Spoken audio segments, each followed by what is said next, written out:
여러분 안녕하세요. 4월 28일 수요일 아침입니다.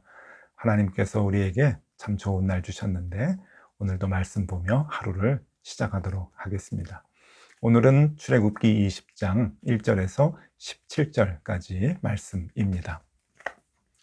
하나님이 이 모든 말씀으로 말씀하여 이르시되 나는 너를 애굽 땅 종되었던 집에서 인도하여 낸 내 하나님 여호와니라.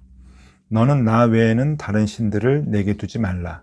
너를 위하여 새긴 우상을 만들지 말고 또 위로 하늘에 있는 것이나 아래로 땅에 있는 것이나 땅 아래 물속에 있는 것의 어떤 형상도 만들지 말며 그것들에게 절하지 말며 그것들을 섬기지 말라. 나 내 하나님 여호와는 질투하는 하나님인즉 나를 미워하는 자의 죄를 갚되 아버지로부터 아들에게로 3, 4대까지 이르게 하거니와 나를 사랑하고 내 계명을 지키는 자에게는 1000대까지 은혜를 베푸느니라. 너는 내 하나님 여호와의 이름을 망령되게 부르지 말라. 여호와는 그의 이름을 망령되게 부르는 자를 죄 없다 하지 아니하리라. 안식일을 기억하여 거룩하게 지키라. 엿새 동안은 힘써 내 모든 일을 행할 것이나 일곱째 날은 내 하나님 여호와의 안식일인즉 너나 내 아들이나 내 딸이나 내 남종이나 내 여종이나 내 가축이나 내 머무는 객이라도 아무 일도 하지 말라. 이는 엿새 동안에 나 여호와가 하늘과 땅과 바다와 그 가운데 모든 것을 만들고 일곱째 날에 쉬었음이라. 그러므로 나 여호와가 안식일을 복되게 하여 그날을 거룩하게 하였느니라. 내 부모를 공경하라. 그리하면 내 하나님 여호와가 내게 준 땅에서 내 생명이 길리라. 살인하지 말라. 간음하지 말라. 도둑질하지 말라. 내 이웃에 대하여 거짓 증거하지 말라. 내 이웃의 집을 탐내지 말라. 내 이웃의 아내나 그의 남종이나 그의 여종이나 그의 소나 그의 나귀나 물은 내 이웃의 소유를 탐내지 말라. 아멘. 네, 여러분, 이제 드디어 하나님께서 십계명을 이스라엘 백성들에게 내려주시는 장면이 나옵니다.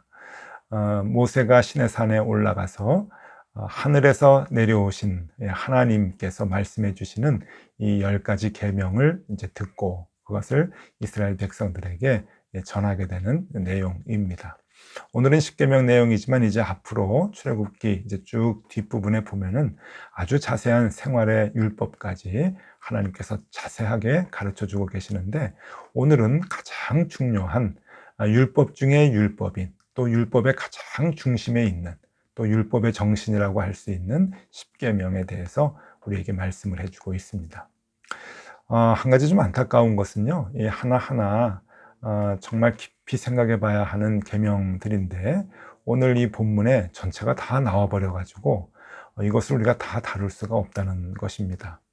한 2년 전인가요? 제가 높은 뜻 덕서교회에서 설교를 할 때 한 주 한 주 이 십계명에 대해서 차근차근 이렇게 다뤄본 적이 있기는 합니다만은 오늘은 이 하나하나의 계명에 대한 내용을 다 함께 나누지는 못할 것 같습니다. 그러나 우리가 이 십계명 전체에 대해서 우리가 어떤 의미로 이것을 봐야 하는지 그리고 어떻게 이것을 지켜나가야 하는가 하는 것을 우리가 좀 생각해 보려고 하는데요. 우리가 그동안 십계명에 대해서 잘 몰랐던 것 한 2가지 정도를 얘기하면서 이야기를 풀어 가도록 하겠습니다. 여러분 십계명을 많이 들어왔고 십계명에 대해서 어느 정도 안다고 생각을 하셨지만 아마 모르는 것도 꽤 계실 겁니다. 오늘 2가지 제가 알려드릴게요. 첫 번째는 조금 놀라실 것 같은데 성경에는 십계명이라고 하는 단어가 나오질 않습니다. 이 십계명은 나중에 사람들이 만든 이 단어이죠.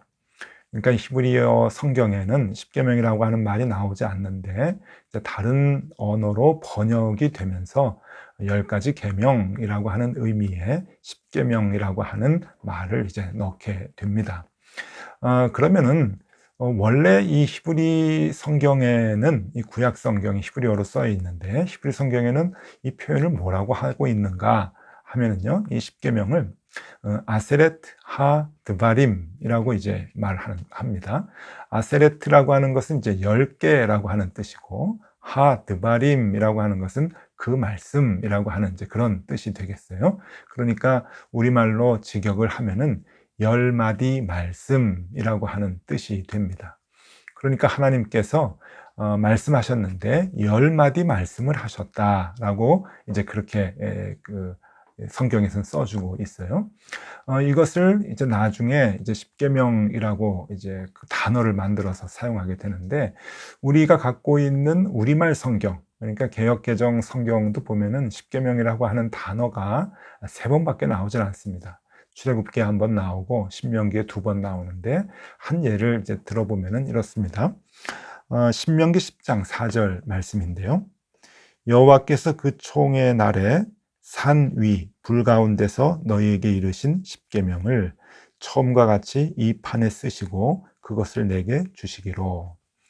십계명을 주셨던 그 광경을 모세가 설명을 하고 있는데, 이 십계명이라고 하는 여기에 나오는 단어도요, 10마디 말씀이라고 하는 아세레트 하드바림이라고 하는 단어를 써주고 있습니다.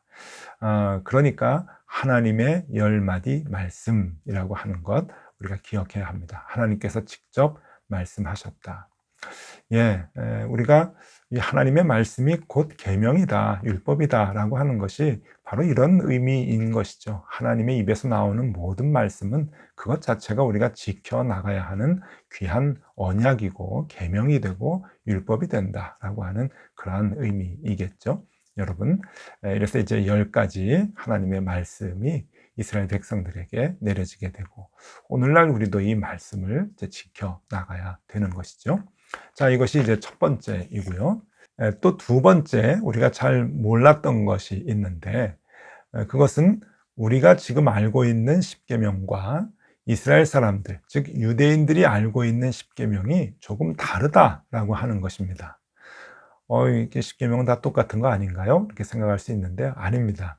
우리가 아는 것과 유대인들이 아는 것이 조금 차이가 있는데, 그 이유는요, 이 1, 2, 3, 4, 5, 6, 7, 8, 9, 10 이렇게 계명을 나누는 숫자가 없다고 하는 것에서 이제 시작이 되고 있어요. 이 성경에 보면은 이것이 1계명이다, 이것이 2계명이다 이렇게 구분해 놓고 있지는 않습니다. 오늘도 본문 보면은 하나님께서 그걸 구분해 주시지 않고 계시죠. 그렇기 때문에 그냥 10마디 말씀이라고만 생각을 하고 이것을 들여다보면은 이것을 어떻게 잘라야 하는지, 어떻게 구분해야 되는지 헷갈리는 경우가 있습니다. 그래서 여러분들에게 한번 좀 설명을 해드리겠는데요. 한번 보시죠. 자, 우리가 알고 있는 십계명입니다. 1계명에서부터 10계명까지 이렇게 쭉 나와 있죠. 너는 나 외에 다른 신들을 내게 두지 말라 하는 것부터 시작을 해서 맨 마지막에 내 이웃을 탐내지 말아라 라고 하는 것까지 10계명 우리가 잘 알고 있는데요. 하나님께서 이 10가지 계명을 주시기 바로 직전에 서문이라고 하는 것을 주십니다. 서문 한번 보겠습니다. 오늘 본문에 보면 이것이 2절에 나오는데, 나는 너를 애굽 땅 종되었던 집에서 인도하여 낸 내 하나님 여호와니라. 네, 하나님께서 10가지 계명을 주시기 직전에 하나님은 이런 분이다 라고 하는 것을 말씀을 하시고 1계명부터 10계명까지 주고 있습니다. 그런데 여러분, 잘 보세요. 1계명하고 2계명의 내용이 어떻게 보면 같은 것 같습니다. 그렇지 않습니까? 그래서 이스라엘 사람들은 이 1계명과 2계명을 같은 계명으로 보고 있는 것이죠. 그러니까 나 외에 다른 신을 두지 말아라 라고 하는 그 계명의 설명으로 보고 있는 겁니다. 그래서 우상을 만들지 말고 그것들에 절하지 말고 그리고 섬기지 말아라 라고 하는, 이것은 같은 개념으로 그렇게 보고 있는 것입니다. 자, 그러면 결국 9가지가 되는 것이죠. 그러면 또 한 가지는 무엇일까요? 이스라엘 사람들은 이 서문을 또 하나의 계명으로 보고 있는 것입니다. 그래서 유대인들의 십계명을 다시 한번 보시죠. 제가 정리를 해봤는데, 유대인들의 십계명은 첫 번째 계명이 바로 우리가 알고 있는 이 서문, 그것을 첫 번째 말씀이라고 생각하는 것이죠. 나는 너를 애굽 땅 종되었던 집에서 인도하여 낸 내 하나님 여호와니라. 그러니까 이 다음부터 나오는 말을 지켜라 라고 하는 그러한 의미로 이스라엘 사람들은 지금도 이 십계명을 보고 있는 것입니다. 이스라엘 사람들의 그 역사, 이스라엘 사람들의 자신의 민족을 도우신 그 하나님이라고 하는 그 의미로 봤을 때 굉장히 의미 있는 그 말씀이라고 보는데, 그런데 이것이 주는 유익한 점이 있습니다. 굉장히 중요한 거거든요, 신학적으로. 이것이 이제 어떤 의미가 있는가 하면은, 하나님께서 십계명을 주시는 이유가 무엇인가? 그것은 내가 너를 인도하여 냈다. 내가 너를 살려냈다. 내가 너를 구했지 않느냐? 그러니까 너는 이제부터 이 말들을 지켜라 라고 하는 것입니다. 그러니까 이 이스라엘 백성들이 하나님의 거룩한 백성으로 살아가기 위해서 이 하나님의 말씀을 지켜나가야 되는 것인데, 그것은 하나님께서 주신 은혜에 보답하는 삶이 된다고 하는 것입니다. 의미가 있는 것이죠. 여러분, 그런데 나중에 이스라엘 사람들이 그걸 다 잊어버려요. 이 서문의 내용들을 다 잊어버리죠. 그래서 나중에 이스라엘 사람들은 어떻게 생활을 합니까? 이 십계명을 지키고 율법을 지켜야 구원을 얻는다고 생각을 하는 것이죠. 완전히 거꾸로 되는 겁니다. 여러분, 하나님께서는 우리를 먼저 구원해 주셨습니다. 우리에게 먼저 한없는 은혜를 베풀어 주셨죠. 그 은혜에 보답하는 것이 율법을 지키며 살아가는 거룩한 삶이 되는 것입니다. 여러분, 이 순서는 굉장히 중요합니다.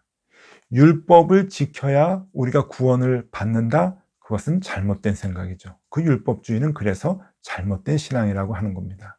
율법주의가 아니라 하나님은 우리를 먼저 구원해 주셨습니다. 우리를 먼저 살려주셨고 애굽에서 우리를 건져주셨죠. 그래서 애굽의 법과 애굽의 그 모든 문화, 애굽의 삶의 기준, 애굽의 생활 방식, 이런 것들을 다 버리고 이제 하나님께서 세워주신 새로운 법, 하나님께서 세워주신 새로운 기준으로 살아가야 한다고 하는 것이죠. 그 하나님께 감사하며 그 하나님의 은혜에 보답하는 마음으로, 네, 이제 우리가 하나님의 법, 하나님의 식, 그것을 고집하면서 살아가겠습니다 라고 응답하는 것이 율법이라고 하는 것입니다. 그래서 여러분, 이런 문장이 가능해요. 한번 의미 있게 들어보시면 좋겠습니다. 율법은 구원법이 아니라 성민법이다. 네, 율법을 지켜서 구원을 얻으려고 율법을 행하는 것이 아니라 율법은 우리가 거룩한 하나님의 백성이 되기 위한 법이다 라고 하는 것이죠. 그래서 우리가 하나님의 은혜에 보답하는 그러한 마음으로 이 하나님의 말씀들을 지켜나가게 되는 것이죠. 여러분, 그 야고보 우리 사도는 아주 우리에게 엄청난 그 말을 하죠. 야고보서 2장 17절 말씀입니다. 이와 같이 행함이 없는 믿음은 그 자체가 죽은 것이니라. 네, 우리 예수를 믿는 그리스도의 제자들에게 아주 책망하듯이 하는 그러한 그 말씀입니다. 이게 무슨 의미입니까? 우리에게 행함이 있어야 된다. 이것은 그 율법을 지켜나가야 된다라고 하는 그러한 그 말씀이 아니라, 하나님의 구원을 얻은 자들은 그 하나님의 구원을 받은 것 때문에 우리는 감사하는 마음으로 하나님의 말씀을 지켜나갈 수밖에 없다라고 하는 것이죠. 그러니까 거꾸로 얘기하면은 하나님의 말씀대로 살아가지 못하는 사람은 그만큼 구원에 대해서 이해를 못하고 있는 것이다 라고 볼 수가 있습니다.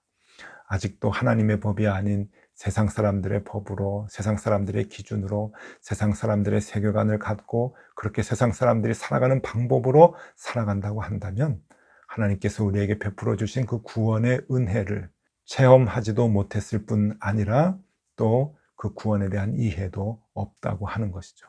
구원을 체험한 사람, 그리고 하나님의 은혜를 받은 사람, 그 사람들은 하나님의 말씀을 소중히 여기고 하나님의 뜻대로, 말씀대로 살아가려고 애쓸 수밖에 없는 것이죠.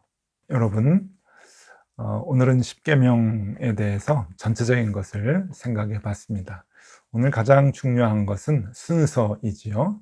하나님께서 우리를 먼저 구원해 주셨고 하나님께서 우리에게 은혜를 베풀어 주셨기 때문에 우리는 감사한 마음으로 하나님의 말씀을 따라 살게 되었다라고 하는 것입니다. 율법을 지켜야 성경대로 살아야 복을 받고 구원을 얻는 것 절대로 아닙니다. 여러분, 그 율법주의 신앙은 잘못된 신앙이죠. 우리가 말씀을 지켜나가는 것은 전적으로 하나님의 구원에 대한 감사입니다.